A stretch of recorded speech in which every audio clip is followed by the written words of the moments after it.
Hi beauties, మీరు ఎప్పుడైనా సంతకెళ్ళారా? వెళ్ళకపోతే ఒకసారి వెళ్ళండి. వెళ్తే ఆ ఎక్స్పీరియన్స్ చాలా బాగుంటుంది.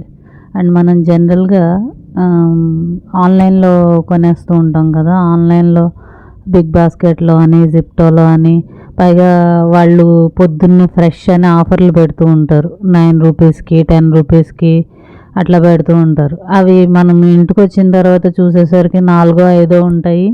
అండ్ అవి ఫ్రెష్ ఆఫర్ పేరు ఫ్రెష్ కానీ ఆ కూరగాయలు ఫ్రెష్గా ఉండవు. ఇలా వీళ్ళు రైతుల దగ్గర కొంటే ఏంటంటే మనకి ఫ్రెష్ వెజిటబుల్స్ దొరుకుతాయి. అండ్ మనం అలా ఫ్రెష్గా తింటే హెల్త్కి కూడా మంచిది కదా.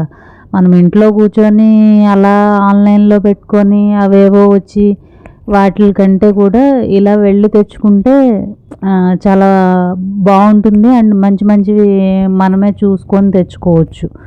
ఇది మా ఏరియాలో సంత అనమాట. ఎవ్రీ వీక్ పెడతారు. అంటే కొంచెం ఈవినింగ్ ఎర్లీగా వెళ్తే అన్ని ఫ్రెష్ వెజిటబుల్స్ దొరుకుతాయి. లాస్ట్లో వెళ్ళాం అనుకోండి అన్ని మూటలు కట్టేసి ఇచ్చేస్తారు. దానికంటే ఎర్లీగా వెళ్ళి ఫ్రెష్ అన్నీ తెచ్చుకుంటే నాకు సంతకి వెళ్ళి తెచ్చుకోవడం అలవాటు అండ్ ఇష్టం కూడా. ఇక్కడ మాకు సంతలో దొరకనివి ఏముండవు. ఫ్లవర్స్, వెజిటబుల్స్ అన్నీ ఏ సీజన్లో వచ్చే వెజిటబుల్స్ ఆ సీజన్లో అన్నీ దొరుకుతాయి. జనరల్గా ఇప్పుడు నేను తెచ్చుకున్నవి అయితే నాకు 10 days వస్తాయి. బట్ నెక్స్ట్ వీక్ వెళ్ళినప్పుడు మళ్ళీ ఆకుకూరలు లాంటివి, ఫ్లవర్స్ లాంటివి తెచ్చుకుంటాం అనమాట. అవి అన్ని రోజులు ఉండవు కదా. సో 1 week అవి కంప్లీట్ చేసేసి ఇంకా ఏమున్నాయో చూసుకొని రిమైనింగ్ లిస్ట్ అట్లా తెచ్చుకుంటూ ఉంటాను అనమాట. ఇలా తెచ్చుకున్నాం అనుకోండి మనకి ఫ్రెష్గా కూడా దొరుకుతాయి కదా.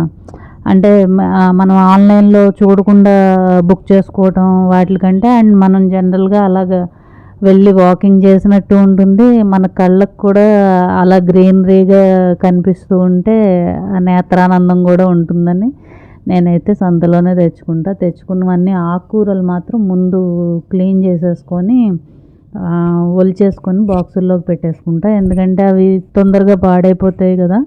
సో అందుకని నేను టిష్యూ పేపర్స్ వేసేసి బాక్సుల్లో సర్దేసుకుంటా. అంటే తొందరగా వాడేస్తా కూడా, ఆకుకూరలు తొందరగా వాడేస్తా. ఎందుకంటే ఎవ్రీ వీక్ వెళ్తూ ఉంటాం కనుక నెక్స్ట్ మళ్ళీ తెచ్చుకోవడానికి ఉంటుందని. అలాగే సంతకెళ్ళి కూరగాయలు తెచ్చుకోవడం ఇష్టమైన వాళ్ళు వీడియో కింద కామెంట్ చేసేయండి.